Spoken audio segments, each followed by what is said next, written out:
the time wrong.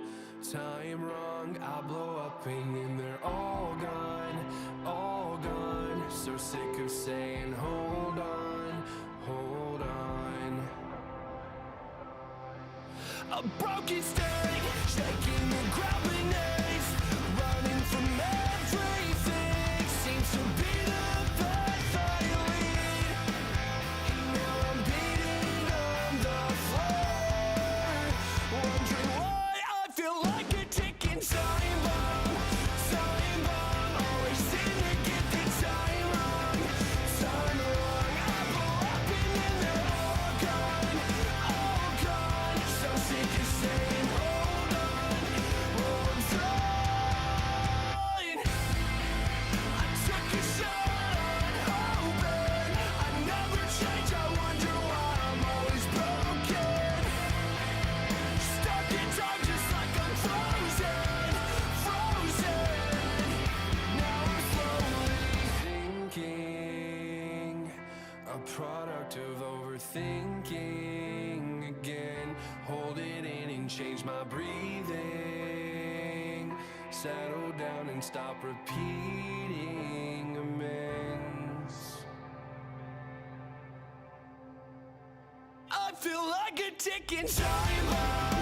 Time bomb, always seem to get the time wrong. Time wrong, I blow up and then they're all gone, all gone. So sick of saying hold on, hold on. I feel like a ticking time bomb.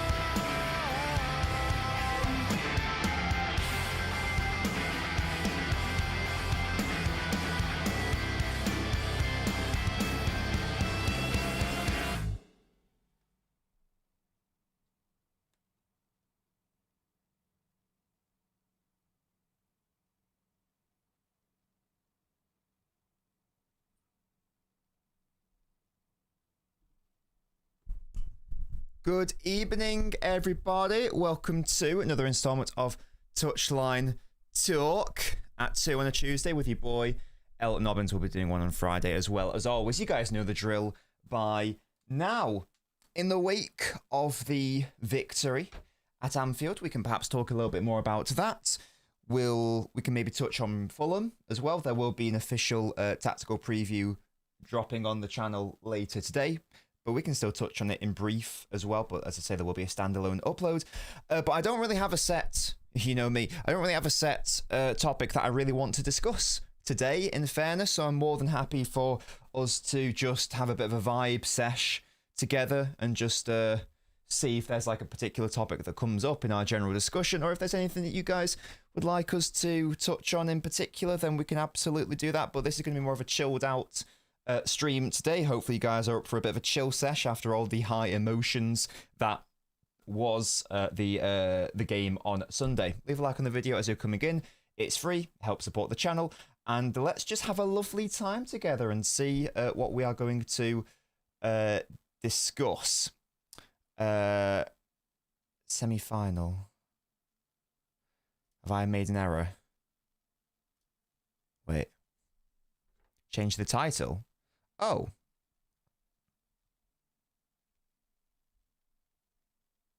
Oh yeah. Oh no, I've done that. Sorry about that. It's the same title as it was. The title hasn't updated. That's my bad. My bad, guys. Let me amend that right now. I've made an error. Teehee. I'm such a professional. Yeah, that was the stream from the most recent Touchline Talk. Oops. I'm going to call it oops for now. What should we call today's stream then, guys? Because I thought I gave it a name, but obviously I haven't. Something to do with Fulham, I guess. Anfield Fallout, and Fulham. How about that? How's that sound as a title? There we go. Yeah, my bad, guys. Apologies. Ram winning. Jack, chilling me. It's fine. There we go. I've now fixed it. Refresh your stream, guys, and you will have a beautiful new title. That is my bad, and I apologize for that. How are we all doing today? Hello from the other side. Brilliant. Good afternoon, Nintendo. Hello, Benjamin. Hello, Fenway will have his first slot out or Starmer. I'm going to predict slot Fenway, I reckon. Hello, Aryaman. We got Crypto. Beavers, Mate for Life. Amazing name. Hello, Big Sam. Yeah, my bad with the title. How's the Fantasy League doing? Don't think I've tapped into that for a number of months, to be honest with you. Fulham, the team that exposed our second half performances. Oh, I don't even know if I agree. Let me... shall we track that? That's an interesting point. When was... I'm actually going to say that the first team to do that was probably Brighton, in all honesty. So that was what, the third game of the season, I'm going to say. That was like the first time where it happened anyway, where we were winning and then we sort of capitulated. It happened a little bit with United, but we already had the lead at that point. Napoli are down to 10 men. Arsenal, that was all game, wasn't it? Burnley, no, that was a battering. Monaco, we did capitulate, but I don't think that was the problem. I'd say that... And then Brentford was the first game where it sort of became a repeatable pattern, and that was in October. So I would say that the first game it happened was Brighton, but the pattern started to really properly begin against Brentford, and that was on the 5th of October. Christ. And there was basically nearly every single game where we struggled from then on. Memories. Hello, Quinn. Hello, AU. How are you?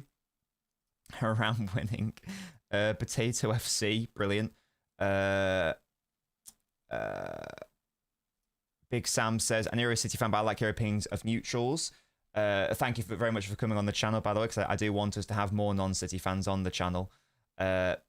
What's Chelsea's main issue? I need more sample size from Rosinia. I always forget how to pronounce his name. I need more of a sample size, first of all. In general, I think that, and in some, I think Chelsea's main issue is a squad building one. If the aim is to win the title, I don't think that Chelsea are in a good position to win the title because I don't think they've built their squad especially well to do that. So it's quite a fundamental problem. Big up to you, KJ. How tall am I? 2'3". 2'3". That 5'4" had me worried. Yeah, it was a horror show. Is it crazy we're going to win the domestic treble? I hope you're right.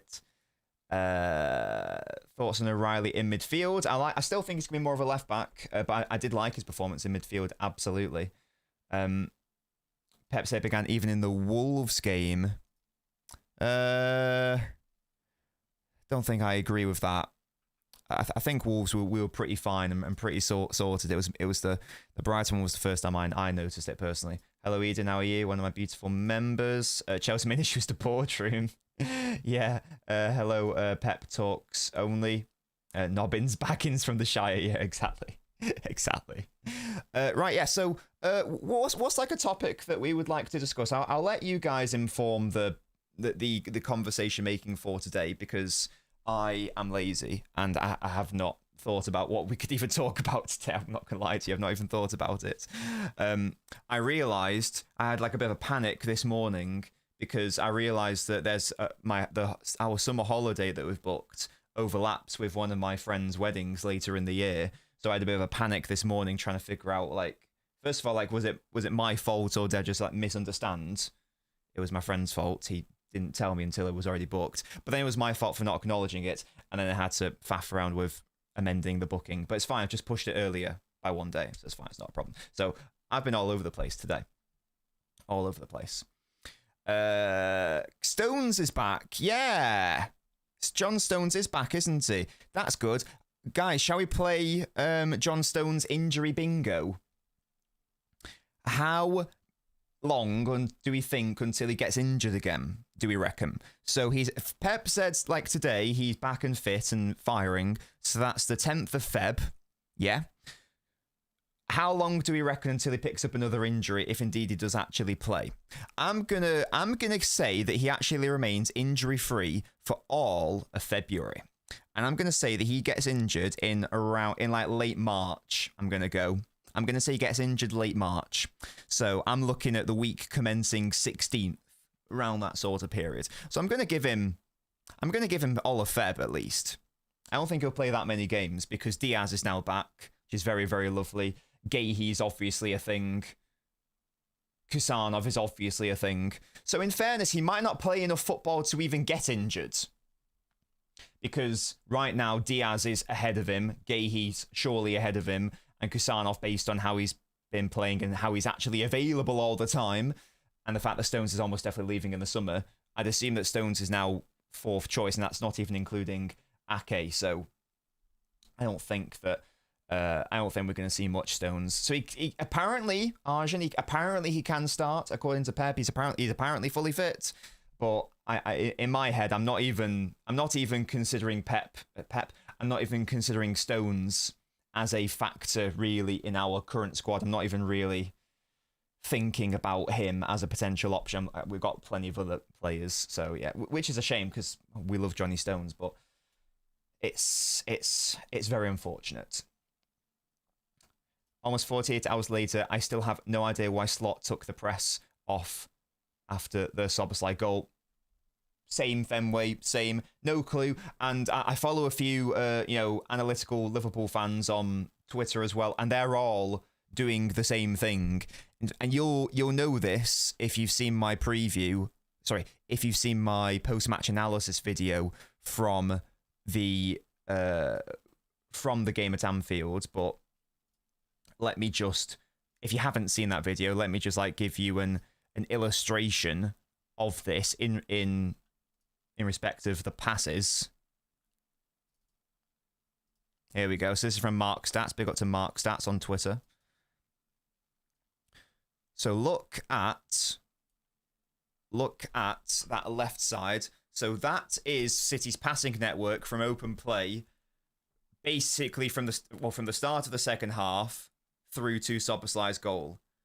32 passes in around 30 minutes of football around. I know it's give or take that much, but you're averaging around an accurate pass a minute, which is, amazing. I can't even fathom how bad that is to average around a pass a minute from open play. That's obscene for Manchester City, for Pep City. That is mental. So that's when Liverpool were on top. That's when they were, popping off and having a great time. And then look on the right. That's after their goal. It's night and days. It's more than tripled between the two. The passing accuracy also went up, of course, because they engaged less in their press. I don't really get why they did that. But yeah, Fenway, very much in alignment with you. Very much in alignment with you there. Very confused. Very confused. Can the comeback at Anfield rewire the squad's mentality, just like what happened with PSG when they came back on us 4-2? I don't think it's a mentality problem, so I don't know. I'd like to think it is just a mentality problem, but I don't think that's the main problem that we have at the club. So I would love it to be the case, but, and again, I loved the result on Sunday. Unfortunately, the reason why maybe I'm not as happy as everyone else, or maybe not expressing it as much as everyone else, because I am very happy on the inside for winning, obviously, but maybe the reason why I'm not as exuberant as everyone else is because the issues that we have had all season were still there. It's lovely to get the win, of course, and you can make the argument that, and that's the thumbnail says winning ugly, you can make the argument that, look, sometimes you do have to win ugly and you can't play well, and I normally would be able to accept that. It's just the fact that it's been a recurring issue, which has made me think that I can't really view it like I would from a few seasons ago, where I'd go, okay, look, we're winning, and yeah, we struggled here, but we won ugly, so it's not a problem at all. I'm not really getting the vibe from it this season, so that's why I'm not too positive about it. Again, positive about the results, beautiful, but the performance is still a massive concern for me. I don't think anything's changed. I would need to be shown otherwise on the pitch before I amend my thoughts on that. Let's talk about how Doku's going to win the title. When is he back? When is Jeremy back from injury? Because you're right, we do need him up and at him. Footmob says late February 2026. I don't know how accurate that is. So if that is true, if that isn't cap, then when is he? What games is he missing? To be fair, he's not missing that many super important games. Fulham at home, we should be able to beat them without him. Obviously, Salford at home, we should be able to do that. Newcastle at home, we should be able to do that. Leeds away is maybe the biggest question mark of all those February fixtures, because they are going to be very, very physical against us. And we saw in the second half at the Etihad that they were willing to come out and engage with us also and force us into a lot of issues. So that's a bit of a shame he's missing that game, if indeed he is. The other three are fine. I think we'll be fine for the others. That's nice. Yeah, three winnable home games in a row is very, very lovely. Back to Pep Roulette, baby. Does John last over or under 5 games? I'm going to say under. I'm going to go under. Hello, Blue Lock. Why Marmouche isn't a starter? I mean, he was against Liverpool, in fairness. Hey, guys, these are your predictions for the injury. He'll last 2 weeks. England matches next month, 9th of March, 3 weeks by the end of Feb. I reckon he could get injured after 3 games. Stones are locked to be healthy for the international break, but not available after that. Stones fine for international break. 2 minutes, 67th minute. Oh, gosh. I have a dilemma. I have a choice of 2 games, the League Cup final or Arsenal versus City at home. Go for a cup final. Go for a cup final, I would, Andrew. Definitely. Definitely. A very fun vibe at cup finals. Leave a like on the video, guys. Listen to the Nodbot. It's free. Yes, I've already answered that one. Yeah, if you guys got any questions or topics you want me to discuss, please get them in, because I don't really have a set thing to discuss today. Slot was happy with 1-0. Yeah, he was, and that was a massive error. I still don't really get why. I've not seen an explanation as to why Slot did that. I've seen lots of Liverpool fans say, what were we doing? Why did we end up doing that at all? I can't really figure it out, because there was no need to. And it was around the 80th minute, because for the first, it wasn't just when Szoboszlai scored, it was maybe like 2 or 3 minutes after Szoboszlai scored, because it was more so around like the 80th minute, because they were still going for us in the aftermath of it. But then, yeah, they did just back off, and it was like they were just happy with it. It was very odd. Very odd approach from Slot, and I think that was a massive error from him.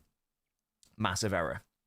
Yeah, so you fraud. Who's the fraud now? Yeah, you. I think we turned a corner. We're going to win the league. Fairs, Naveen Fairs. I love the positivity. And as much as I'm excited about the concept, we got the double over Liverpool, I feel like it's more telling about how poor Liverpool are than how consistent we are. This is where I'm at with it as well. Yes, this is where I am at with it. Of course, I don't want to take anything away from us, because the analogy I used was we had to step through the door, even though they did open it.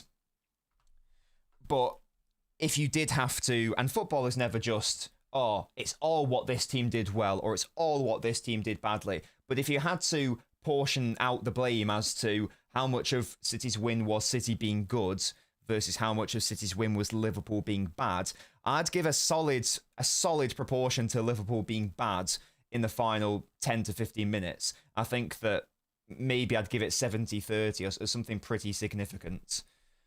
Liverpool was stinky, that's why City won. A big up to you, Herbal. Liverpool could be the reason we win the title, 6 points gained, and they took 4 off Arsenal. Hey, if they do, big up to them, of course. Yeah, squad building, Fenway says, I think so.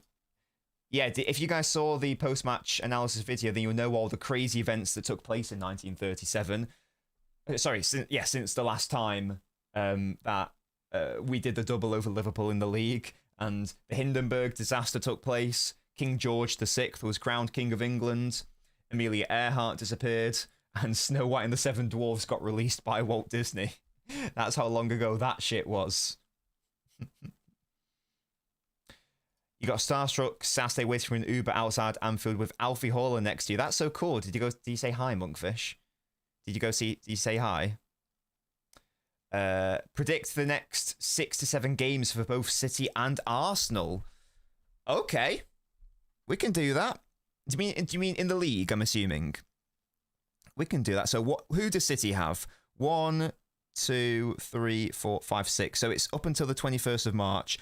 So it's before. So how about I do the games before the League Cup final, therefore, because that would be the 7th City game on the 22nd of March. So we've got, and let me just do a screenshot for you guys so you can all see it and you can all take part. Here we go. There we go. Okay. Right, let's all play the game, guys. Let's ignore the Salford game, and I might be being quite arrogant here, but let's just assume that City beat Salford. So we're only really looking at the league games. So we've got Fulham at home, Newcastle at home, Leeds away, Forest at home, West Ham away, Palace at home. I know that football isn't like played on paper, but these are all quite winnable games, and I get it. Premier League, there's no such thing as an easy game. Blah, blah, blah, blah, blah, blah, blah, blah, blah. But what are you guys saying? How many points do we get from this? So there's how many points are up for grabs? 3, 6, 9, 12, 15, 18. There are 18 points up for grabs. How many points are we getting from these 18? Let me know. I think we definitely win tomorrow. I'm pretty confident that we win tomorrow against Fulham. Where are Fulham in the table? They're a solid 10th, right? Yeah, they are 10th in the table. So Fulham are the definition of mediocre as for Premier League quality, because they are bang slap as much in the middle as you possibly can be. Yeah? So they are the definition of that. I know we had the mental 5-4 situation, but hopefully we've learned our lesson from then. So I think we can beat Fulham. Salford, I'm going to chalk that as a win.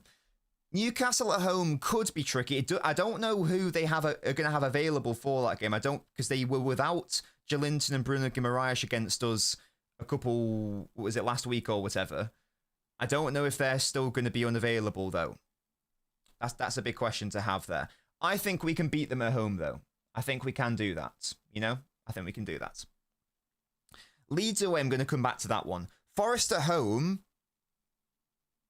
they gave us a massive run for our money at their grounds, didn't they? It's at the Etihad. I back us to win that one as well. The good news is there's lots of home games here. How many? 1, 2, 3, 4. So 2/3 of our league games over the next 6 are all home games. I'm going to say that we win all the home games. Yes, I'm comfortable in saying that we beat Fulham, Newcastle, Forest, Palace. I'm going to say that we win all of those. I don't care. I'm also going to say that we beat West Ham away relatively comfortably. Where are they in the table? They're in the relegation zone, right? Yeah, they're 18th. They're doo-doo. They're doo-doo stinky boys. So I'm going to say that we beat them relatively easily as well. My only question is the Leeds one. I can see that being a banana skin 1-1. Something really annoying like that. So I'm going to predict that there's a draw in here somewhere. So I'm going to predict 16 out of 18 points. Yeah, it is a lot of teams who have struggled, thankfully. We do need to do that. We do need to probably ideally beat them all. I'll come. I haven't actually seen Arsenal's games. I think they've got some tricky games. I think Arsenal actually have some tricky games. So who knows? Maybe, guys, I will jump back onto the title race train. Maybe I'll do it. Leeds away, it's possible to drop points. Ellen Road is scary, absolutely. Were you guys saying 18, 18, 16, 10 plus? Oh, that's quite low. 18, 16, 18, 16 with a draw at least, says Matthias. 18, 16, 16, at least 16. If we don't get at least 16, I'm going to be very disappointed. I'll say that. If we don't get at least 16, then sack off the title race. I'm going to say, like, definitely. Everyone needs to get on the train that I'm currently departing. 14 would draw a couple that we should win. That would be upsetting, wouldn't it? Should be 18, but what will it be? What will it be? 15 says Cheesecake, so you're thinking a loss in there? Maybe a loss to annoying, like 1-0 loss at home to Newcastle, or maybe like something annoying against Leeds. All winnable, need to approach every game like a final, definitely. Yeah, the good news is there are good gaps in between these fixtures as well. Well, there's relative gaps, because we're not playing Champions League anymore. So we play tomorrow, and then the 14th, and then the 21st, and then the 28th. So there's nice gaps in between the... and one of those games is Salford, actually. So there's quite a lot of space in between the Fulham game which is tomorrow, and then the 21st of Feb, which is Newcastle, and then the 28th of Feb, which is Leeds. So there's lots of time for players to get back to, hopefully, recovery and fitness. And then there's a game on the 4th of March, but then there's 10 games until the 14th of March. Now, I don't know if there's an international break in there. Maybe there is, so maybe the players aren't going to get a total rest. But even West Ham to Palace, there's a week in between there, so loads of midweek games are fucked off. In fact, if we didn't finish in the Champions League top 8, when would those games have been? I'm sure LB said that the Newcastle's Champions League games are positioned either side of the game against us, I think. So can you, if we had to play in the Champions League, which would have been horror, we would have had to have played on the 14th, the 18th, the 21st, the 24th, the 28th. Thankfully, we don't have to do that shit. Yeah, and you're absolutely right, Matthias. So it's Karabag, okay, but they're away from home in the first leg. Maybe they draw that, or maybe they lose that. Maybe they have to think about rotating some players for the Etihad game so they can go full strength on the Tuesday against Karabag. So we're all Karabag fans on Wednesday the 18th of Feb, yes? We are all Karabag. Karabag for life, yes? So we need them to force Newcastle to want to make the tie tricky for Newcastle. If they win the first leg 4-0, then it's irrelevant. They can just like rest loads of players for that one, but you get what I mean. So that's a big thing. So big up to Benfica as well, because if Benfica bottled it in that Real Madrid game, we would have had to have played, I don't know who it would have been, because it depends on whatever it would have been, but we would have had fixtures. We would have played Salford, and then we would have played, it might have been like Bodo Glimt, mightn't it, or Inter Milan, something like that. I can't remember exactly what the playoffs would have been, but we would have had to have two potentially tricky Champions League sides either side of a Newcastle game. Thankfully, it's the other way round. So Newcastle have to do that. That gives me a lot more confidence with the Newcastle game if Karabag can do us a favour and not bottle it in the first leg. So that's really good. That's amazing that we actually avoided that. That shows how crucial it was to not play those 2 extra games. Massive, massive, massive. The only one that I'm on paper concerned about is the Leeds game, therefore. I'm alleviated with the Newcastle game. West Ham away, relegation fodder, hopefully.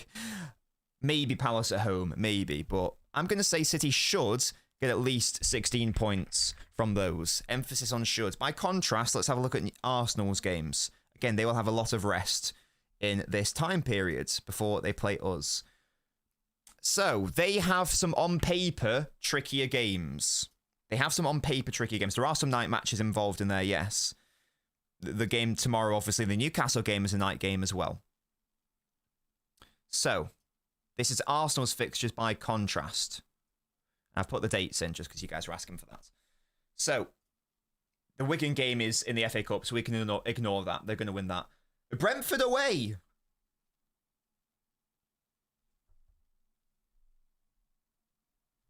That's not a guaranteed win. Brentford can be tricky.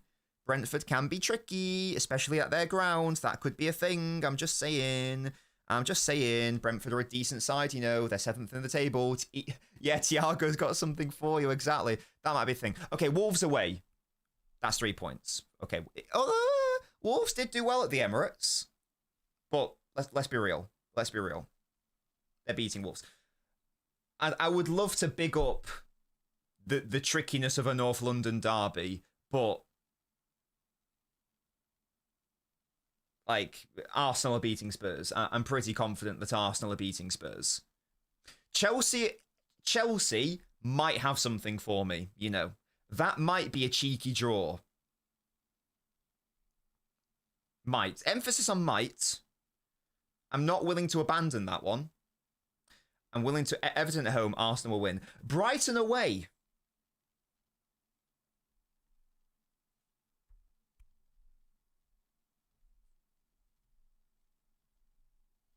That's not an easy game either. Where are Brighton in the table? Oh, they're lower down than I thought they were. Okay, 14th. Never mind. Maybe it is a bit easier than I thought.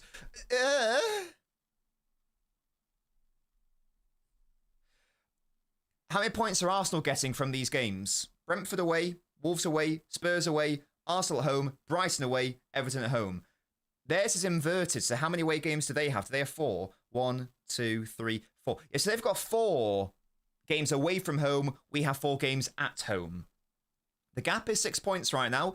Let's say that we drop, let's say for argument's sake that we get 16 points. Let's say we get 16 points. So let's say there's a draw in there. So that's being generous to us as well. So we drop 2 points. How many points do you think Arsenal get from these available 18? It's still 18, isn't it? 3, 6, 9, 12. Yeah, still 18. What are we saying? Mental gymnastics. Hey, let me dream. Let me believe. Yes. How many points are Arsenal getting from these available 18?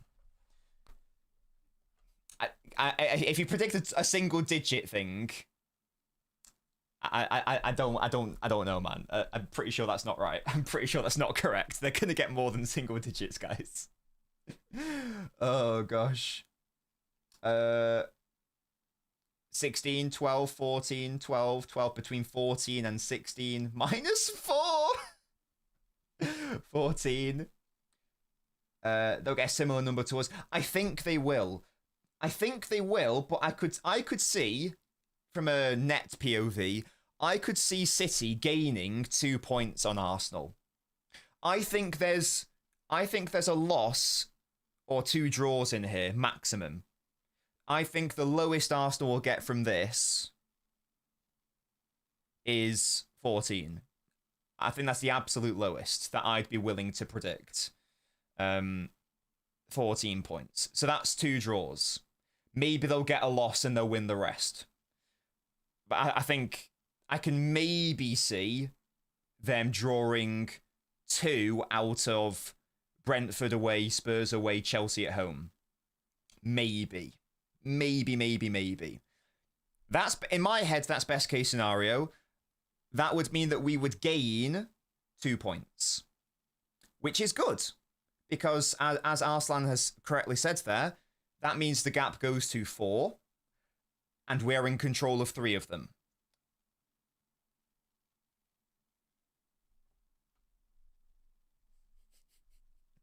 Manchester City are still alive here. But I'll need to see it. I'll need to see it in order to change my mind that the City are still properly in this title race. Until I see Arsenal drop the points, until I see them slip up properly. And I think the Brentford game on Thursday, I thought I said Tuesday. The game on Thursday is going to inform my decision making a lot, because I can really see that being a tricky game for them. They'll obviously go full strength, and they probably will be too much for them. See, you're saying there's a chance. Exactly, Herbal. Exactly, there's a chance. Hey, there's always a mathematical chance, even if in my head I don't think it's going to happen. There's always a mathematical chance. You never know. You never know. This next month of football? So basically, the games before the League Cup final. This is going to be massive for both sides, actually. I think Fenway said it. If Arsenal can get maximum points from this relatively tricky collection of fixtures, then I don't think anyone can be in dispute that they are deserved title winners. Surely not. Because this is not an easy run. Away against Brentford, who are 7th. Away against... Okay, Wolves are shit, but fighting for their lives, whatever. I could use the same argument with West Ham. Spurs away, okay, they're shit, but it's a derby, blah, blah, blah, blah, blah. Chelsea at home, okay, are they as good as they should be? No, but it's still a derby, blah, blah, blah, blah, blah. Brighton away, okay, a bit stinky, but still, it's Brighton away, it could still be a thing. Everton at home, okay, that might be easy. If they do win all those games, then you got to say fair fucks. You got to hold your hands up and say fair fucks. Because what would Arsenal's fixtures be after that, actually? What would the fixtures be after that? Do they have relatively favourable ones thereafter? So after the cup final, which we hopefully win, obviously, what do they have? Is that and these are the last games. So this would be their run-in. Let me show you. So this is after the cup final. Oh, also consider Champions League games will be thrown in here as well, and FA Cup games also. But these are their final Premier League games. home against Bournemouth, that should be an easy win for them. Big game, obviously, at the Etihad. Newcastle at home, they should win that. Fulham at home, they should win that. West Ham away, they should win that. Burnley at home, they should win that. Palace away, they should win that. This, compared to the previous 6 fixtures, is a lot more straightforward for them. The biggest question mark is that City game. Of course it is. So if we aren't within like 1 point of them after the City game, what am I trying to say here? I don't think that Arsenal drop points twice in their final 5 games, is what I'm trying to say. Maybe once. Maybe they'll drop points somewhere. Maybe home against Fulham, a potential banana skin. Maybe away against Palace on the last day of the season. Yeah, as you say, maybe a banana skin. I can maybe see them dropping points twice. Maximum, though. They're not going to drop 3 times out of the last... They're not going to fail to win 3 out of 5 games at the end. And if they do, then fair play. They are the biggest bottle jobs in Premier League history, and that's very entertaining. But based off what we have seen this season, they are not dropping... Sorry, they are not failing to win 3 out of their last 5. Surely not. So the maximum points that they're going to be able to drop is in 2 fixtures. And they're not going to lose both those games, are they? So what does that mean? Maximum 5 points they'll drop. So 2 results worth. So we need to... Basically what I'm saying is we need to realistically be within 1 result of Arsenal after the game at the Etihad. No, scratch that. We need to be within 2 results of Arsenal before the game at the Etihad. If we can do that, then there's a chance. There's a chance. Because we will be in control of our destiny. We have to beat them at the Etihad. Have to do that. That's a non-negotiable, in my opinion, to make that work, to make that logic. But their running is quite favourable. Let's compare that to City's, because I've not seen City's running. Again, caveat, there will be FA Cup and Champions League games thrown in here. Our running, by contrast, is it's not. We have more away games than them. 1, 2, 3, 4 of our games are away from home. Versus their 4 was it at home? 1, 2, 3, yeah. One of those is at Stamford Bridge. One of them is away against Bournemouth. One is a potential banana skin home against Brentford. Outside of that, they are fixtures that we should be comfortably beating. We should be beating Burnley away. We should be beating Everton away without Jack Grealish. So that they're fine. But our fixtures are harder. Our fixtures are harder than Arsenal's running. So whilst we have a favourable next 6 games, the subsequent games are harder for us. So that's what I meant earlier. I think Fenway said it again, so I'm just copying what he said. This will basically, I think this period here, for both sides, will define the title. If Arsenal come out of this unscathed, then I think they win the title. If they falter once or twice, and we do the business as we should, based on the relative ease of those fixtures, anything can happen. Anything can happen. It's very hard to predict because there's still a lot of football to play. Right now, I'm still of the opinion that we aren't going to do it. But we could do it. We could. We're not the favourites, and I still believe that. But we could. Could do it.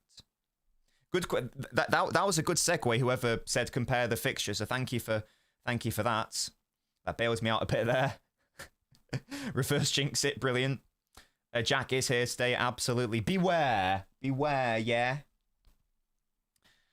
I think Arsenal's winning this one. It's hard to predict them losing. It is. But it's always the fixtures. It's not always the fixtures, but it's often the fixtures that you look at and go, there's no way Arsenal will drop points there. And then they do. So sometimes you go, okay, maybe they'll drop points there. Like against Liverpool, even though it's at the Emirates. That's a game you look at and go, okay, they could realistically drop some points there. I didn't think they would lose at home against United. That was a game where I just had quite easily Arsenal win, Arsenal 3 points, easy mode. So that was a potential, that was a banana skin. Stamford Bridge, didn't expect them to drop points there. I don't care at Stamford Bridge. Even Sunderland, I know they had a great record. I still expected them to win that one. So it may well be the game that you don't think is going to be a slip-up actually is. And who knows, maybe Brighton away will just be a random game where everything goes against them. They get someone sent off incorrectly or something like that, or they generate 3 XG, but they can't put the ball in the back of the net, and Brighton hang on and it ends 0-0. Those games can happen, of course. We know that can happen in title races. So it's always tricky to predict. It's always tricky. Maybe they lose everything, yeah. Maybe they get 0 points from now to the end of the season. Yeah. It seems likely to me that this is going to be a very, very low Premier League points tally for a winner of the title. So City, for example, even if we win all of our games from now until the end of the season, we will only be able to get 89 points. That's how many points we won the title with under Mancini when we won the title in 11-12, just to put that in perspective. And that's if we win our final 14 games. Is that right? No, sorry, final 13 games. We'll get 39 points and end on 89. That's not going to happen. We're not going to win the next 13 in a row. It's not happening, obviously.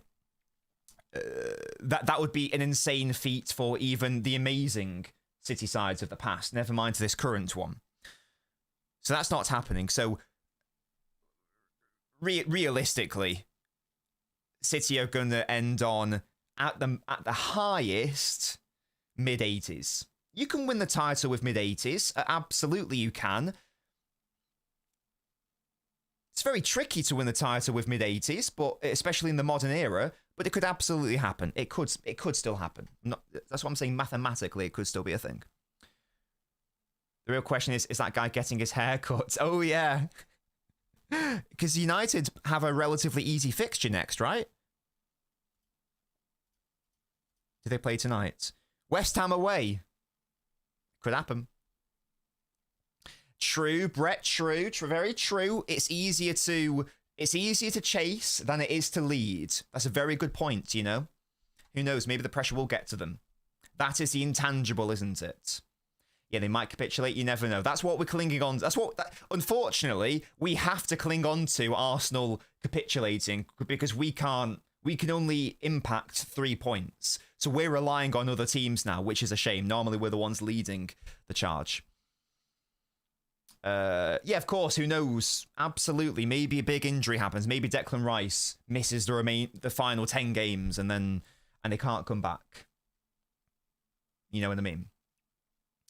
Very worried about goal difference. I think you'll be all right, to be honest. It's only ever in one instance has the Premier League been won on goal difference, so I think you'll be all right there. We need to show more consistency over teams other than Liverpool before I'm willing to get my hopes up. Definitely. That's what I'm waiting for. If I see really professional wins where we are able to handle our opponents in the second half of games when they are inevitably losing and come out more to us, if I can see us do that against Fulham, against Newcastle, Forest, then I'll be much more positive and I'll start believing again. I'll start believing again. You got to be in it to win it, Herbal. You got to be in it to win it. Can you imagine that? If we're like leading on the last day of the season, it's bloody Aston Villa again. Swines. I think it was Arsenal's league to lose since our draw against Chelsea. That period killed us. The draw against Sunderland, okay, that was a one-off. But the draw against Chelsea, the draw against Brighton, the loss against United, that period just fucking killed. And then the draw against Spurs. Even if like just one of those draws was a win, it's only 4 points, isn't it? 3 of which we have control over. Oh, so annoying. Yes, exactly, Fenway. Both things have to happen, and that's why it's right now it's tricky. It's tricky to imagine. It's tricky. As Pep says, one game at a time. Absolutely. So win the quad. Chill. The Forest game is going to be tough as long as they have Milenkovic, Hudson-Odoi, and Anderson. Yes, and it was very tricky in the reverse fixture. We just about got away with it. Just about in the dying embers. I don't believe in Arsenal. They're going trophyless again. Yo, if they do, then that liquidate the club, honestly. Liquidate the club. Brentford away is tricky for Arsenal. Brentford got everything to play for. Yep, true. Still believe we can win. Yeah, get the likes up, guys. If you haven't already done so, it's free. Help support the channel.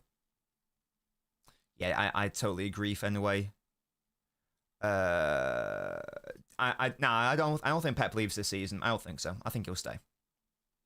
West Ham have shown signs of life. I mean, this team IMO is very good. It's meant how nobody rates them when they are missing players in key positions. Okay, I'm going to say something here. I'm not having a go at you, obviously. I'm just talking about generally. Because I hard disagree with the statements, and let me tell you why. If you asked me, if you had a gun to my head right now, you said, Nobbins, you little bastard. I said, all right, no need for the language. I'd say, and you went, right, or she went, right, who is winning the title? If you get it wrong, I'm going to blow your fucking brains out, okay? And not like that. Not like that. Get your head out of the gutter, yeah? with the gun, yes? I'd say Arsenal.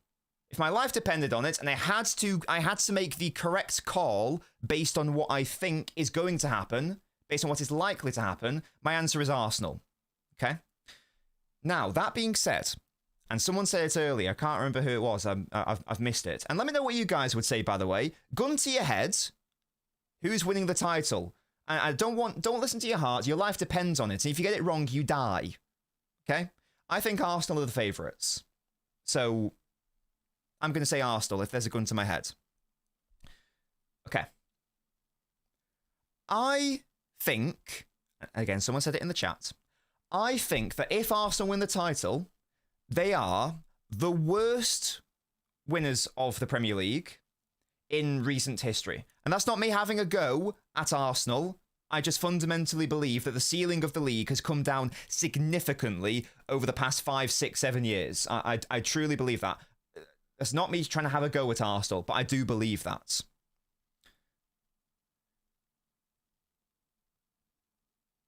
What does that make runners? Can't speak. What does that make the runners up then?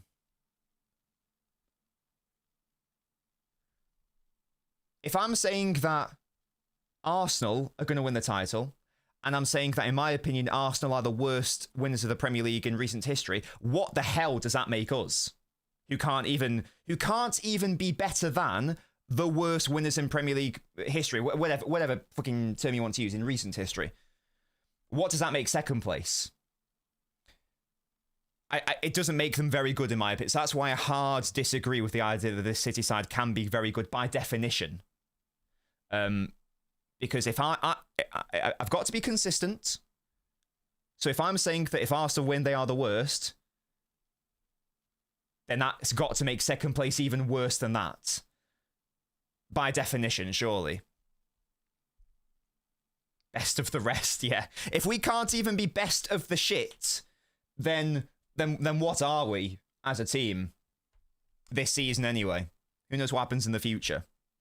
But right now, I've got to be fair. I've got to be fair. Sorry I'm late. I was in a meeting with my manager. He didn't even have the decency to sack me. That's not good enough, Bicycle. That's outrageous. Oh, God. I want to see O'Reilly again in midfield. Aït-Nouri left back, says Loco. I'm really enjoying Aït-Nouri at left back. I totally agree. Chevalier's having a stinker of a season. Didn't you want him to replace Edison? Not necessarily. I wanted someone like Chevalier. He was a name. Other names were Garcia, Costa, and in hindsight, James Trafford. The argument was to have a better shot-stopping goalkeeper than Edison, but someone who's still good with their feet. Chevalier was a name, but Costa was also a name. Garcia was also a name, and if we want to go even further than that, the Sunderland goalkeeper, I think that he's been What's he been? Has he been the best or the second best goalkeeper? It's him or Raya who've been the top two. Even this, I forgot, what's he called? Rofs? Don't know how to pronounce his name, something like that. Even him, he came from nowhere. He wasn't on my radar. I didn't know anything about him. I would have liked him as well, to be fair. It was more so about a profile rather than a name, and that's where people get stuck. I hadn't actually scouted Garcia, but in hindsight, he probably would have been the number one choice. Followed by Costa. Probably followed by the Sunderland goalkeeper based on how he's been playing. And then Chevalier Costa.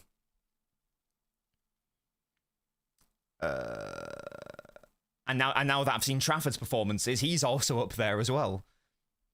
Big up to him. So James made me change my mind on him because I wasn't. You guys know me. I wasn't big on the signing at the time. I was concerned. I was a bit confused. I was concerned whether he'd be able to make the step up. He has. So fair play to him. So big up to James for proving me wrong there. What do we think the starting level should be against Fulham? What takeaways from the first match do we need to implement? We need to implement that we need to calm down. We need to calm down if we have like a 3 or 4 goal lead, basically. First half was really, really lovely and sumptuous. Fulham were proper dog shit. Second half, yeah, we were playing against ourselves and it was crazy. Hi Nobbins, I'm late, not good enough. You're going to get bans now, I'm afraid. It's not good enough. Villa? Low-key shout at Villa, maybe. Do I play FPL? Not really. I have a league, but I don't really partake because I'm lazy. I think this is an answer to the question, what does that make the runners up? Shit. Sorry, shite, my bad. Oh, God. Day 2 of asking for IRL footy. What, on this channel? That's never going to happen, mate. That's never going to happen. Oh, God. It makes us a young, new team who will win it next year. I hope you're right, Blue Knits, but as for what does it make us this season, it makes us worse than the worst winners of the title in recent history.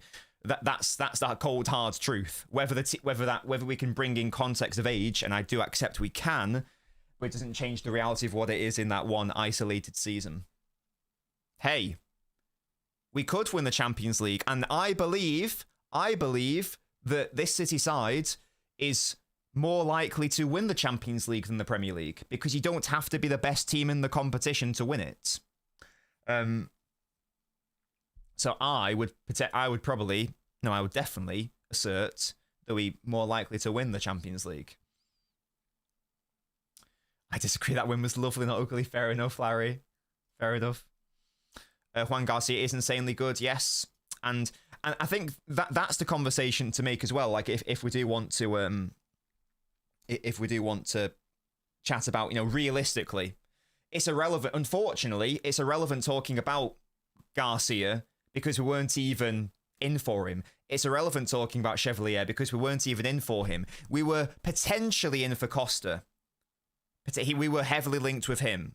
So that might be a conversation. We were obviously linked with Trafford. So if we want to have a real comparative discussion, what are we doing now? What could we have done? Coupled with what were the club realistically doing / what did they do?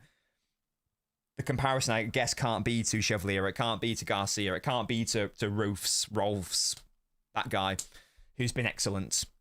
I think he might be this. I think he's either the best or second best keeper this season. It's either him or Raya, and I don't know what the answer is.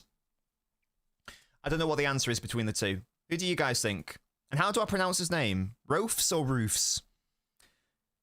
I think it's a pretty clear 1 and 2. Who do you guys think's been the best keeper between those two? Is it Raya or Rolfs? I feel like it's Rolfs. That might be. Shall I look it up right now?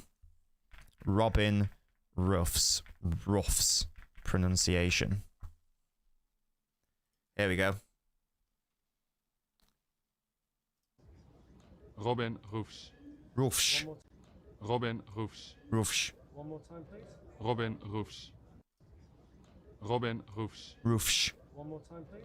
Robin Roefs. Roofs. Fair enough. Roofs. He's Dutch, yes? Is that right? Roofs. Sunderland goalkeeper, yeah. It's him or Raya. I don't know which one. Wanted Juan Garcia so badly. Had I scouted him, I think he would have been my number one choice. I think I agree. I really like Roofs, but I'd edge it to Raya. I don't think there's a wrong answer there. Eden asks, do you think O'Reilly has the potential to be the starting 8? His recent performances have been convincing me that maybe that could be the case. So perhaps, absolutely. It's great to have the option there.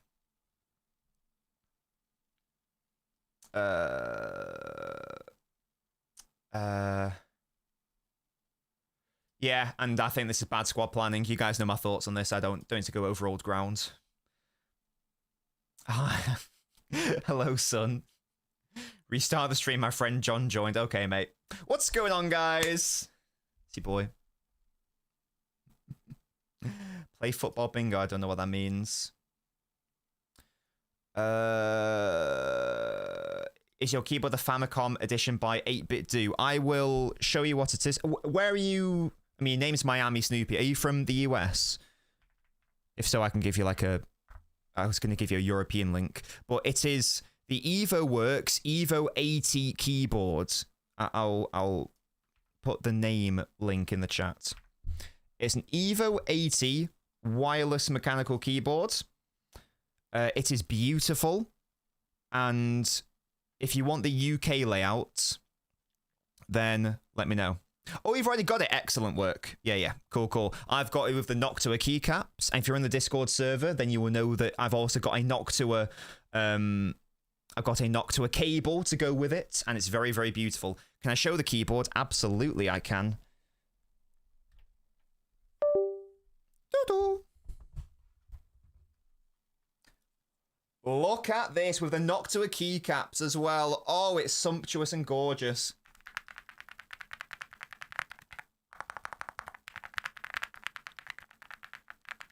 Oh, listen to the creamy pops.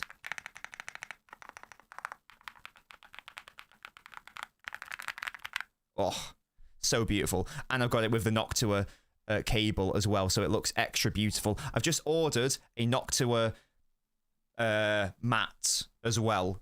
Because I don't know why. I've never used a mouse mat, and I know I should, but I've never ever had one. So I'm going to get that, and that's going to be so hot. It's going to be so hot. Wait, is this true? Did we?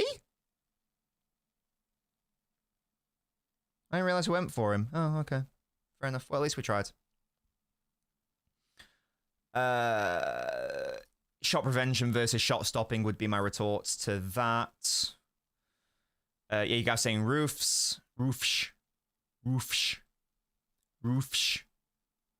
It has, but so has roofs. So has roofs.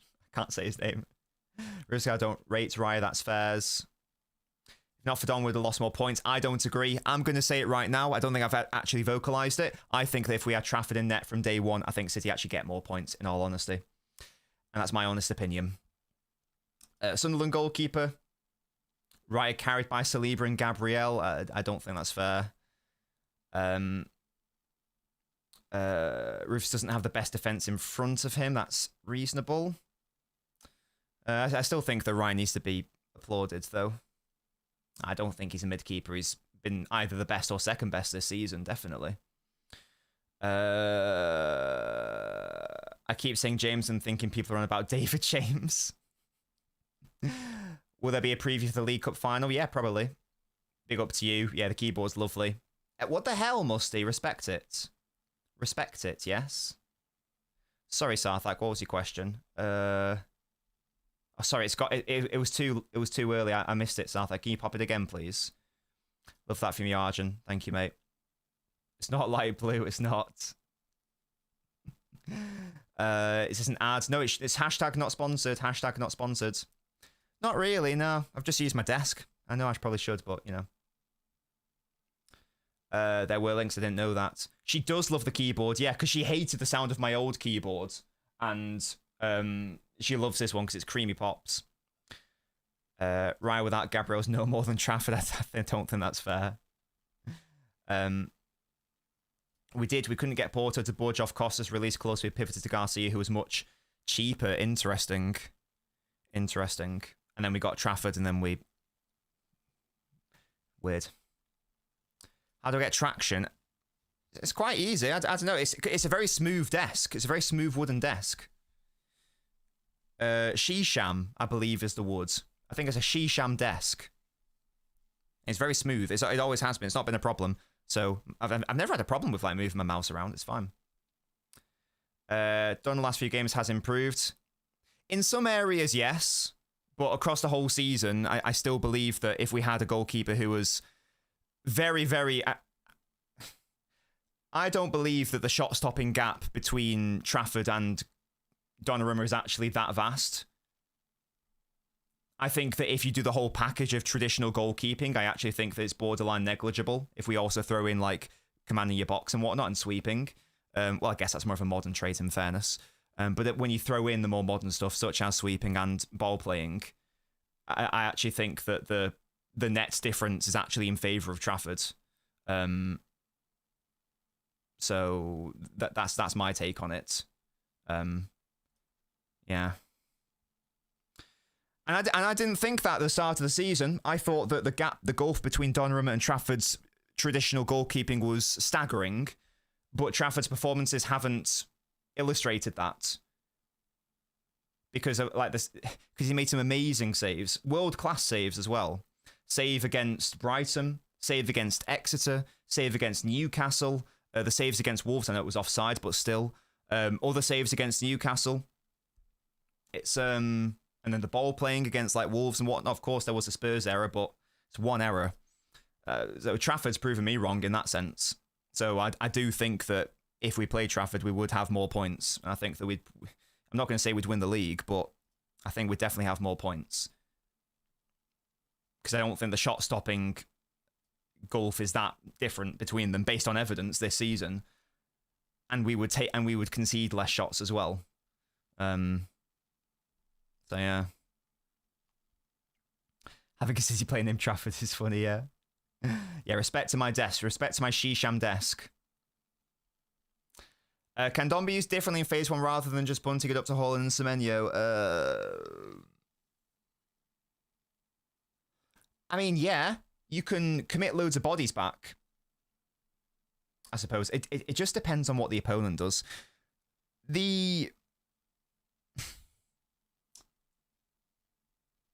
I was talking about this, a big up to Sparta, because we have chats about football and whatnot.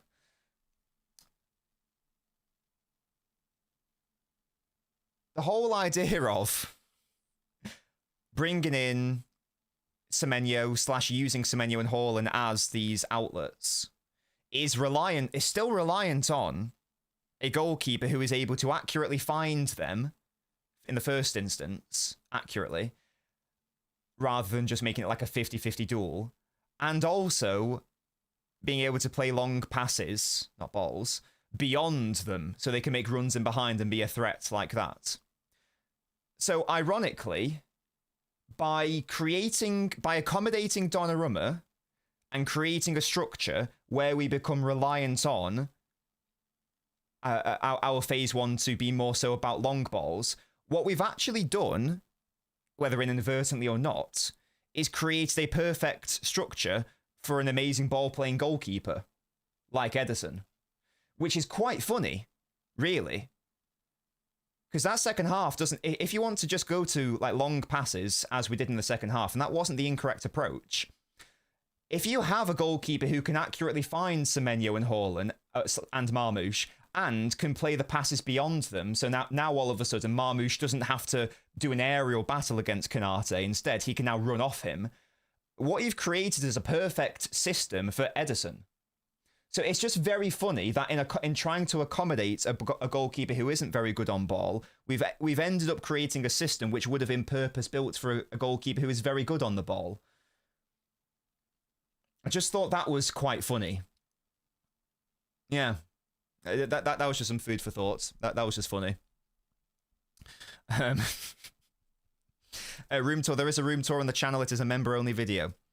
I would have liked us to have gone for Costa. Look, if Chevalier was a non-starter, and if Garcia, because we weren't even in for him, and if Garcia was a non-starter because he didn't want to join us, then Costa would have been fun. But hey, we went for Trafford, and in hindsight, I'm actually not upset about the Trafford signing. Do we win the league with Ederson? I think we probably do. No, wait. We win with an Ederson who is actually locked in, and Ederson wasn't locked in. So this is why I don't really like to bring up Ederson as a comparison, because he said in like an interview with Fenerbahce or whatever that his head wasn't really in it. So I would say that yes, if it were an Ederson who were like committed and locked in. But I don't know if I'd be comfortable predicting that with an Ederson who isn't as locked in. That's the issue for me. That's the issue for me. But if it were, again, an Ederson locked in, no doubt about it. And I think we probably win it at a canter, in fairness. But he's not locked in, or wasn't locked in. So I was also of the view that Ederson had to go in the summer. I was of the view he had to go, because he clearly, his head wasn't in the game, and he was making mental errors. And he said as much after the fact.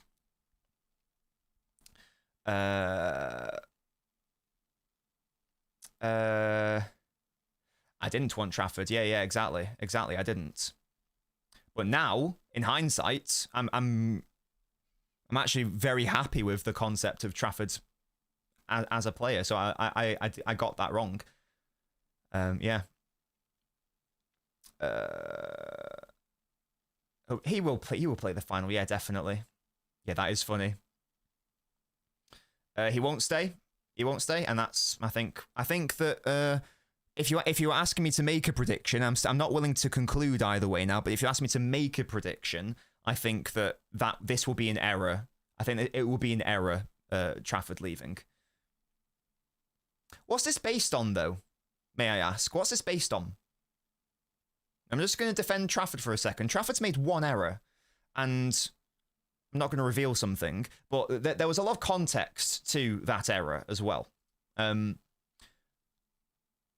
Outside of that, he's not made an error. So where's this argument come from, may I ask?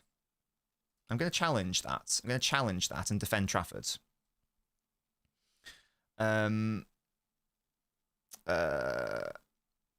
I'm not on my own with the Donnarumma debate, though, Chicken Wing.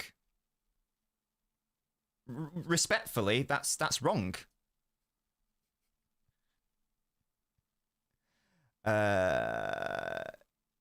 Good times, man. Good times. Would they press a well-known ball-playing goalkeeper like that, though? Well, you've answered my own question there, Elder. That's the point, isn't it? You've got a goalkeeper who they don't want to press initially, but if and when they do, you've got that weapon. That you've answered my question. Wasn't a question, but you know what I mean. Edison the GOAT, big up to my boy. What happened to Ask Nobbins? Yeah, I do need to do them more often. They just weren't as popular. They just weren't as popular as the other videos, that's all. So I've made them not a weekly series anymore because they weren't getting as much traction as my other content. So maybe every fortnight I can do them. But yes, I do need to do another one. I've just been very busy with wedding stuff, and also hopefully you guys have noticed that I've introduced another new series onto the channel, Off the Ball. So that's also taken some effort to do, whilst also still trying to do my own shorts, also liaising with a shorts editor, also still making my tactical previews and making my post-match analysis videos, etc, etc. So I will be bringing it back. Yes. Only Nobbins.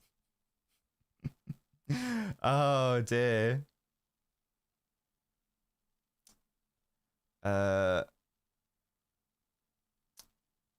No, I don't think so, Bicycle. I'm going to say no. Be very surprised if he did. I don't know where he'd go. He'd have to go to Saudi, wouldn't he? Realistically, he'd have to go to Saudi because he's the highest. We can all agree, surely, he's the highest paid goalkeeper in the world, right? PSG weren't, who pay the highest wages of any club, weren't willing to pay his wages. Surely we have made him the highest paid goalkeeper in the world. Nowhere in Europe's going to be able to afford that. The only other club would be PSG. He's not going to go back there. So probably Saudi would be the only option you'd expect, and I don't really anticipate him going there. He wants to go to Italy, yeah. Ain't no club in Italy affording those wages. Ain't no club in Italy doing that. Surely not. I don't buy that. How can we make it work while keeping Don? Let's face it, Don isn't going anywhere. I agree, Puneet. And this is my problem. I'm sorry. I'm sorry. I didn't want this to turn into a Nobbins has a Donnarumma agenda and Nobbins hates Don, etc., etc. And I don't. And I do like the player. And in a vacuum, I can understand where he'd have a lot of value. My problem is that even if you are the biggest Donnarumma fan, and even if you think that he's a perfect signing, and even if you think that the trade-off is worth it, and I don't agree that it's correct to conclude the trade-off is worth it, but even if you do accept that, there is no world that any goalkeeper, regardless of how good they are at shot stopping, regardless of how good they are on the ball, is worth all the faff that we are talking about. The level of accommodation that we are having to discuss is not worth it. I don't think that I don't think the best goalkeeper. I don't even know who's the best goalkeeper in history. I'd say one of Neuer or Buffon. Now you didn't need to accommodate either of them, but let's say you did. I don't think that it's worth accommodating a goalkeeper, personally, because they're a goalkeeper. If it's like a striker or a number 10 or someone like Shirky, I think it's a different conversation. If you're having to accommodate a goalkeeper, I think we've got a flawed starting point there, personally. I'm not saying goalkeepers aren't important. Obviously they are. But if we're having to have such a deep, intrinsic conversation about the pros and the cons and the scales and how can we make it work and how can we accommodate him, that to me is bizarre. I think that is a bizarre starting point, in all honesty. And just like, because again, even if you are the biggest fan, you must accept that we are having every single conversation surrounding him is one of accommodation. That's mad to me that we're even having to have the conversation. That's why the whole thing's flawed me when it happened, and I'm sorry, I don't want to keep talking about it because I upset people when I do that. And I just can't be bothered with the grief. That's why I very rarely tweet about him. If I do tweet about Donnarumma directly, it's normally only a positive thing, because I can't be bothered with the grief.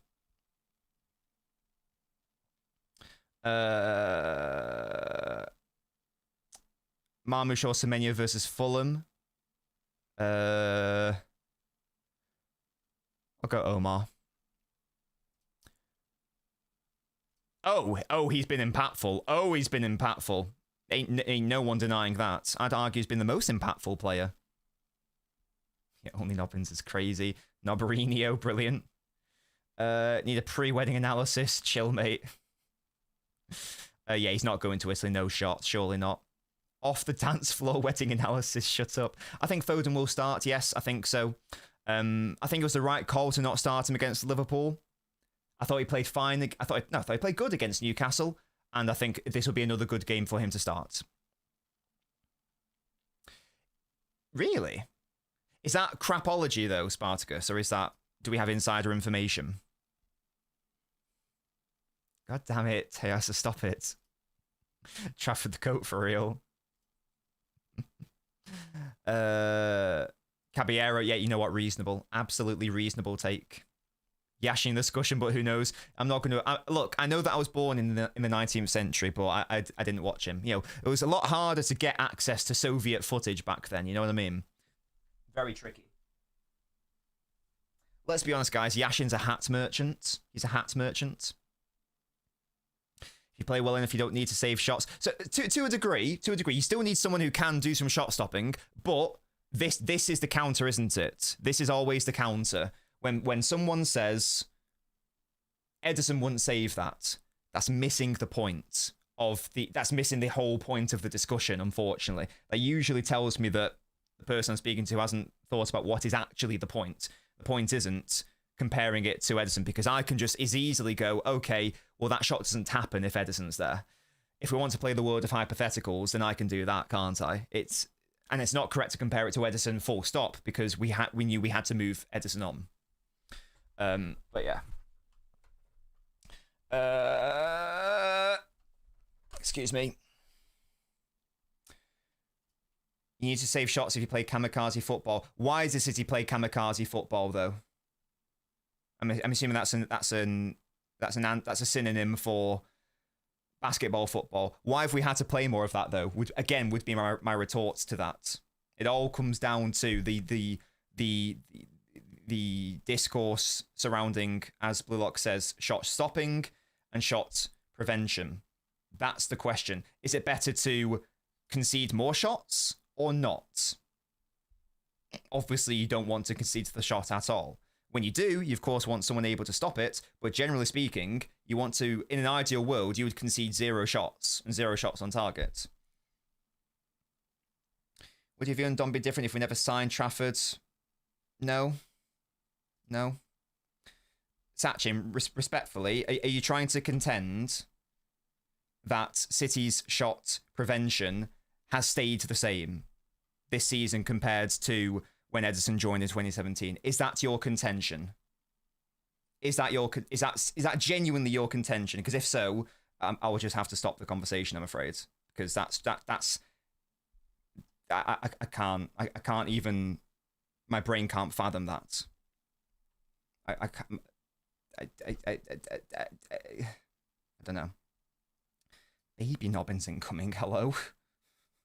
Chill. I did live in those times, yeah, big up to. I gave Yashin his debut. So big up there.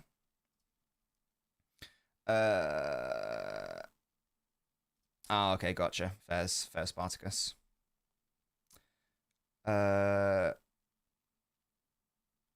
Let's be honest, Alisson's bailed Liverpool out many times over the years. Is he a god with his feet? No, but from him joining, I know maybe not anymore, to whatever now, he's always been good, hasn't he? He's not been a liability. Liverpool have never had a build-out problem, have they? Unless you can point me to a season when Liverpool were good and they did have a Phase 1 problem. It's never been an issue for them.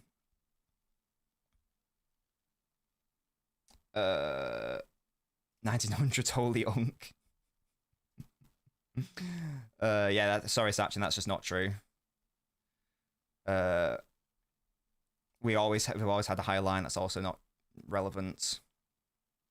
You tell me, Ed. Do they? Madrid are a single-use case, and they're also not the best example to use because they've defended their league title once in the past couple of years, whatever. If we want to have the conversation about knockout football, then that's a different conversation. Also, Courtois is Courtois. I don't accept that. Sorry, I don't want to keep coming back to this. I don't accept that Courtois and Donnarumma are similar in respect of their traditional goalkeeping or shot stopping. You know what I mean? I think the Courtois is a significant level above. Courtois. Yeah, pay rent, guys. This is the thing as well, isn't it? Even if you do want to accept that the ball playing is what it is, and I can't accept that, I can't accept, generally speaking, what we've seen this season is bad elements of traditional traditional goalkeeping. That's just insane, isn't it? I don't know how you can be 6'12" and consistently be bad at commanding your area. I don't get it. And he has to be good because he comes out every single time. Even against Liverpool, it was actually quite good. But even then, there was one moment where we probably could have conceded a goal from it. It's just bizarre. I don't get it. Alisson has been good with his feet. The comparison isn't Ederson, by the way. No one is saying that all of the goalkeepers apart from Ederson are bad ball players. Raya's a decent ball-playing goalkeeper. Roofs is a good ball-playing goalkeeper. Alisson was a good ball-playing goalkeeper. Trafford, as we've seen, is a good ball-playing goalkeeper. The standard is not Ederson. This is why the Ederson comparison is erroneous. You get me? Yeah, I could reveal something, but I'm not going to, because I said I wouldn't reveal it. But I respectfully, I don't care what Pep has said. I could reveal something, I'm not going to. But there is something I could say. And again, I don't really care. I don't care if Pep says that Donnarumma is Ederson level of distribution. He's wrong. So, you know. Pep also said that Sarri's Napoli is the best team he's ever come up against. I respectfully, I don't care what Pep has said. You know what I mean? Pep said Nunes was the best midfielder in the world. Yeah, he said that as well. Pep says a lot of things. Pep is a troll, yeah. I don't care what Pep has said about that. Respectfully, I don't care. Yeah, that punch to Salah, that was unbelievable scenes. Oh, right, I'll be live for another 10 minutes, guys. Yeah, and Sachin, I don't agree. What are you holding out on us? Something. This season, I have got some connections. You get me? Do you get me? Pep is a master of sarcasm, yes. Indeed. Pep is a chronological liar. I think you mean pathological liar, must he? But yeah. I mean, he could be a chronological liar if he did it all in a row. But I think you mean pathological. I've nabbed some tickets for tomorrow in the 1920 in the 9320 section. Excellent work. Excellent work, matey. That's true. Pep says things to make his players feel a certain way. Yeah, it's largely irrelevant. Do I see a solution with Donnarumma going forward? I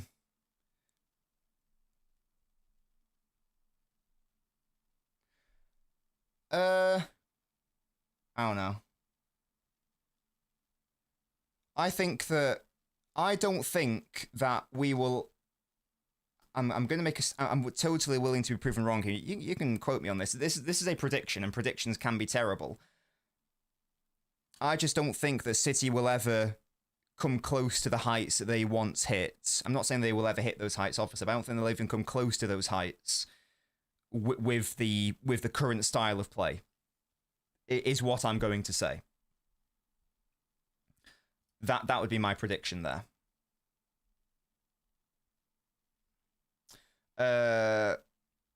What was discussed? We discussed the fixture difference between Arsenal and City. We discussed what else did we discuss? Fulham briefly. I guess that was in the fixture situation. We discussed phase 1 problems. We discussed how Pep is a fraudulent liar. Many things.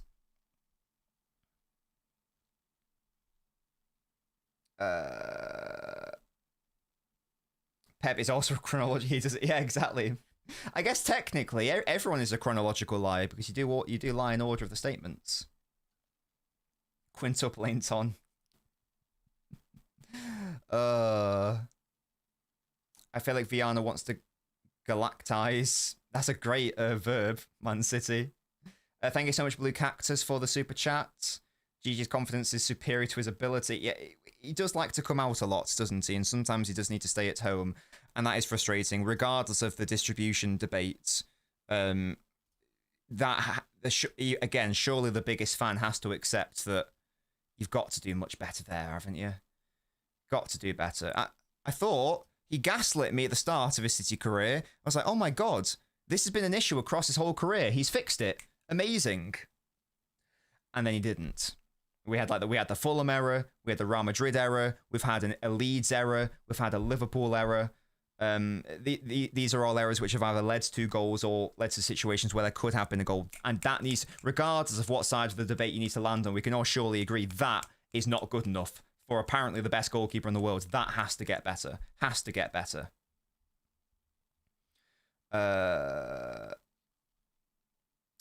Do you mean consistency-wise? Oh, we'll never peak at those heights again with his play style. I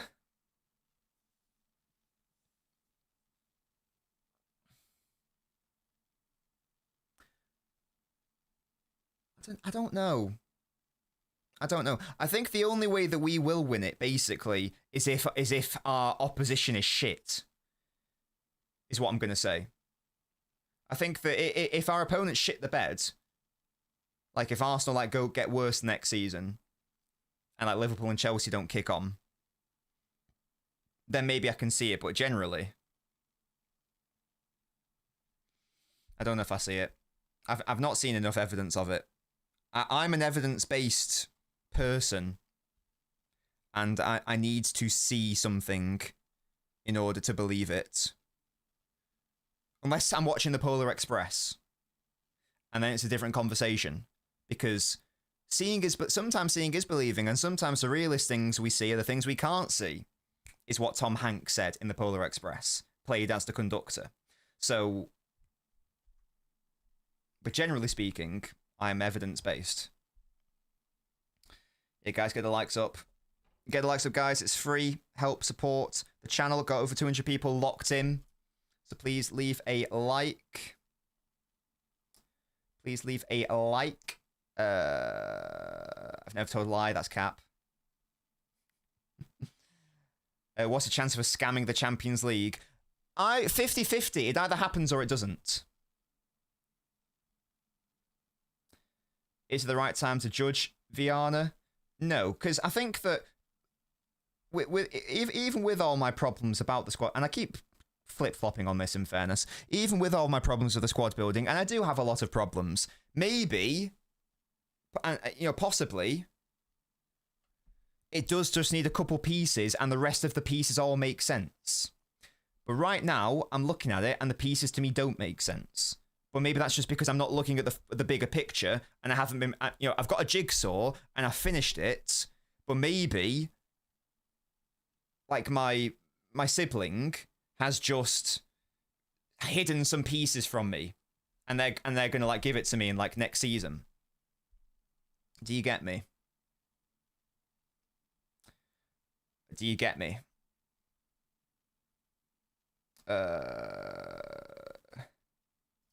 Yes, I will. I will. I haven't made it yet, but I'm sure I will. Hopefully I have time to do that.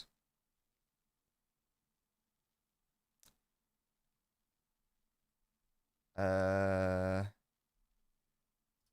I hope this was a joke.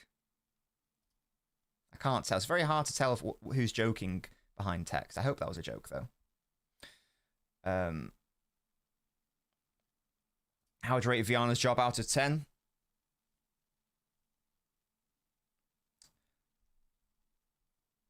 5 right now.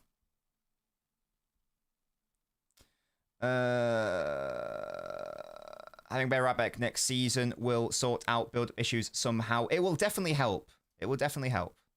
You should, yeah. Look, you got to be in it to win it, and either happens or doesn't happen. You get me? I already gave my judgment on Viana as not being good enough. Some signs won't make sense regardless. For example, Ryan doesn't make sense at all. Don't agree there, because I think we saw against Newcastle how the signing made a lot of sense. I don't agree with that.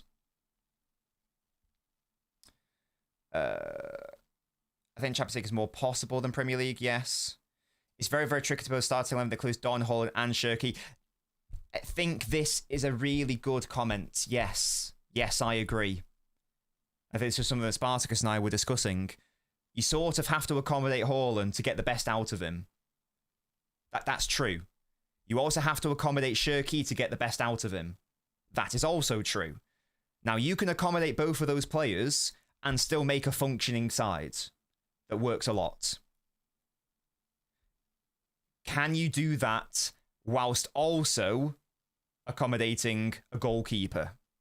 And that is that one step too far. The way I'm looking at it now is it probably is. That remains to be seen, of course.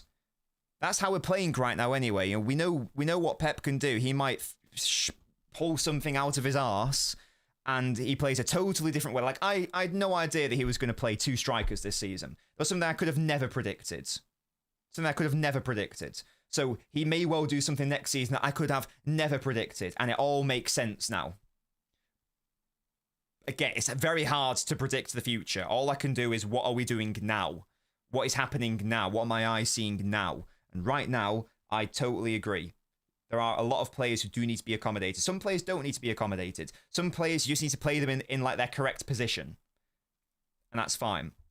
Whether that's Rodri, if we're bringing Anderson, Rodri, Nico, Foden, Aït-Nouri, O'Reilly, Nunes, the centre-backs, obviously. Who else? Doku. Etc, etc, etc. Some players do need to be accommodated, though. I'd maybe throw Marmoush into that equation as well, actually. I'd say that maybe Marmoush needs to be accommodated. Because in order for him to get into the team relatively consistently, we've had to play 2 up front, which is something we haven't done since Benjamin Mendy was at the club in 2017. Now, I'd suggest that is accommodating, actually, now I think about it. Yeah. That's another one. A very specific player, Marmoush. A very specific player.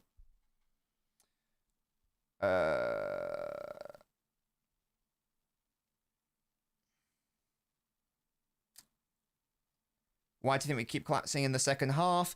Because, generally speaking, we are winning in the first half. So generally what happens is other teams come on to us, they engage us high up the pitch, they increase their pressing intensity, and therefore we can't keep hold of the ball. Therefore we concede more chances. Therefore we concede more goals. Thank you very much, Pops. Love that from you. IDK Man says, I'm not liking the squad building so far. Why do we have wingers who can only dribble and not score? Wingers that can score and not dribble. Midfield that can't win duels and poor in build-up. It's a question. Coyote could be fun for us. He's very young as well. 5's a little harsh. See, I was willing to give it at one point. I was at like 8. I was at around 8 or 9. And then because I could see all the signings making sense, they were all cohesive with one another, and then in my opinion, all of that cohesion went a little bit out of the window.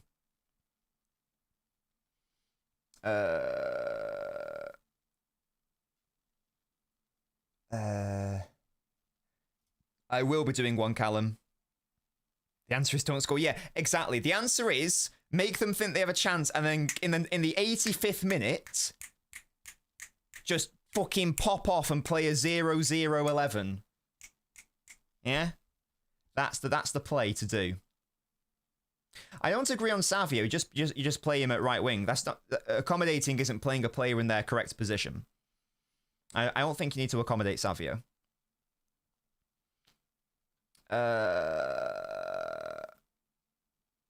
This is why Bernard's going to be impossible to replace. You can feel that. Yeah, really good point.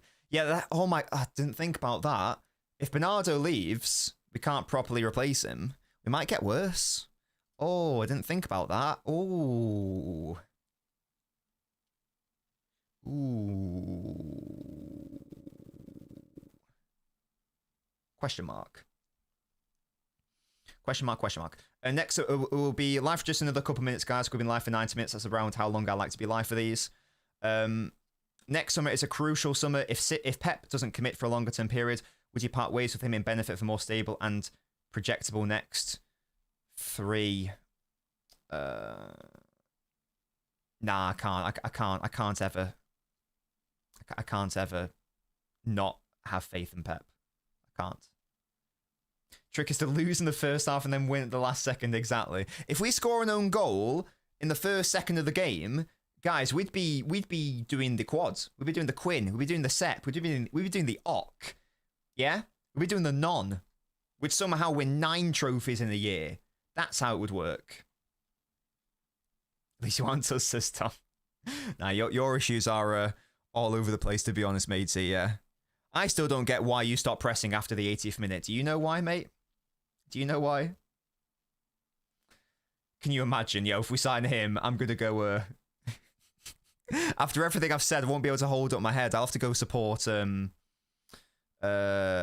fucking Bolton or something. I'll do the preview later, matey. Anderson's already done it. It surely has to be. Trafford is an 8. Chill, mate. Foden to replace Bernardo. That could be a thing. Support Cork. Yeah, different city. Nah, no chance. It's the off-ball reading of the game is just nice. Also the engine as well. if there is any player in the squad who could potentially like for like replace him, then the only answer is Foden. And that is because of his positional versatility. That is because of his selflessness. That is because of his engine. That is because of his off-ball work rate. That's because of his pressing IQ as well. But it wouldn't be the best utilization of Foden, but we know that Pep's never had necessarily the best interests of Foden at heart, which makes sense. It's not about the player. It's about what's best for the team. In fairness. Stockport County. Yeah, we'll support Cork City. We are incredibly unfit as a team. I've been all season. Plus, the manager is petrified. Yeah, I think he is a little bit of a coward. I think he's a bit of a coward. Yeah. Well, what I'd like us to do is just, which is why I kept,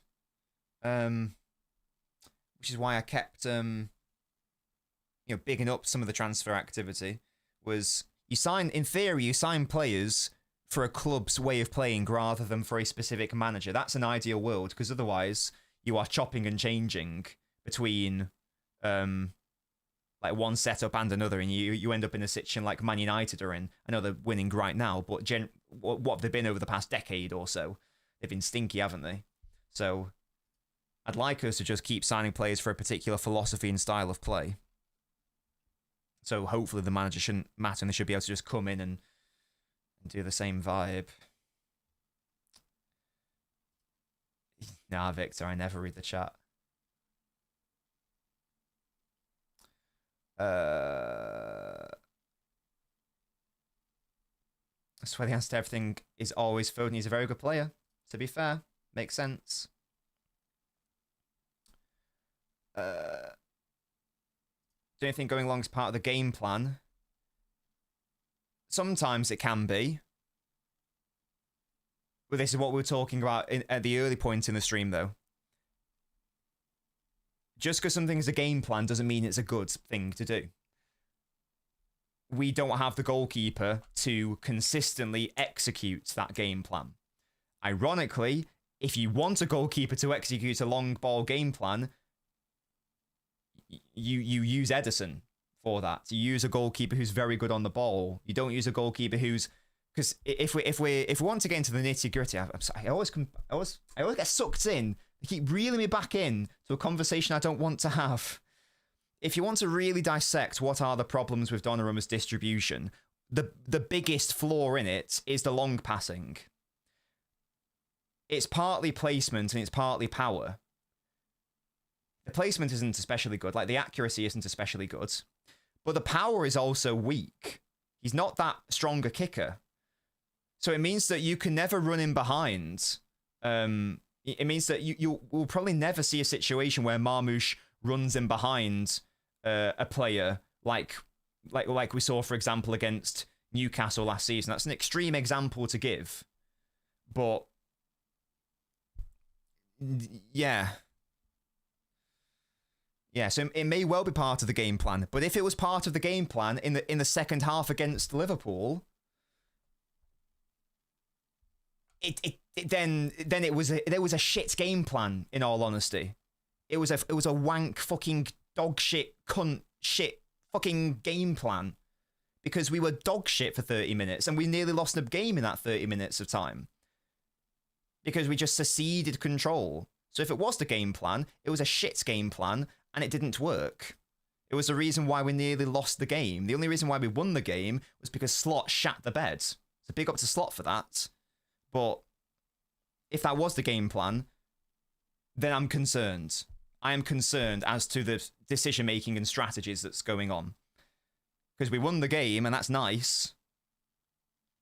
But I don't do results-based analysis. We do not do results-based analysis on this channel. So it was if it was a game plan, it was a bad game plan.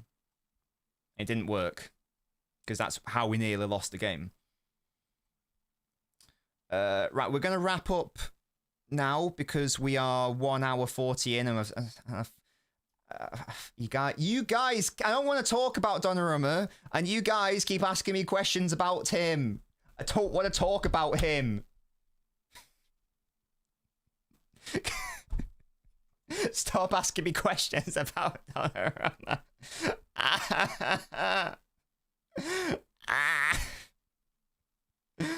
Oh god, right. Thank you so much for watching. I'm going to leave now. I'm going to go hopefully work on the preview. In theory, there's going to be a Twitch stream tonight, but I actually don't know if I'm going to have time to do that because I need to do a preview and I've not really started to work on it. So I do need to go and research and go and do that. So there may be a Twitch stream tonight. No, in fact, no, there isn't. I'm going to cancel the Twitch stream tonight because I've actually realized there's something else to come up. I do not have time. So apologies for that. There's not going to be a Twitch stream. But there will be a preview, so stay tuned for that. And big up to all of my beautiful supporters on the Patreon and the YouTube membership. If you want to support the channel on the Patreon, the link is there, provided by the Nobbot. If you would like to support the YouTube membership, that you can sign up for as little as £2.99 a month. Whilst this is going, let me just do the final comments. Game plans are overrated. Playing without a plan's the future. Yeah, fairs, man. Just watching this and passing comp now. I'm sad. Brilliant. If Trafford leads, who do bring in some Donny who's the second choice? I don't know. How did PSG win treble if Don is such a liability? Because Vitinha held his hand. Should we sell Don? We're not going to, so it's relevant. Donnarumma is a big game player. Yeah, unless it's Dortmund in a semi-final, or unless it's Real Madrid in a quarter-final, or unless it's who was the other one? Bayern Munich in a quarter-final. Don't like that argument. It's not very good. Or the biggest game of our Premier League season.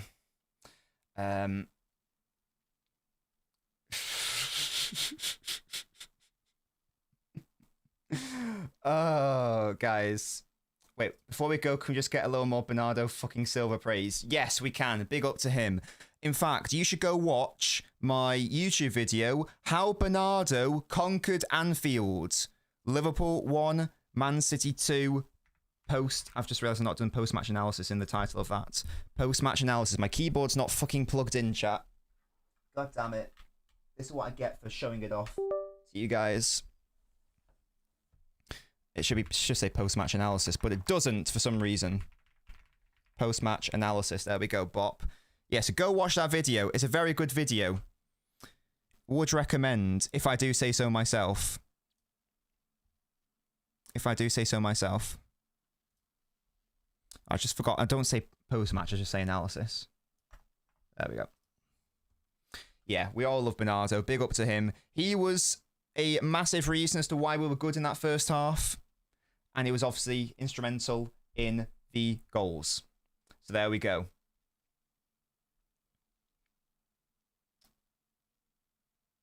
I feel like this is an oxymoron of a statement. Normally when one says agree to disagree, they're trying to be reasonable, but then you say fans are being delusional. That sounds like a logical fallacy to me, I'll be real. On that note, thank you so much for watching. I'll catch you all later for my preview video of the Fulham game. Goodbye, guys.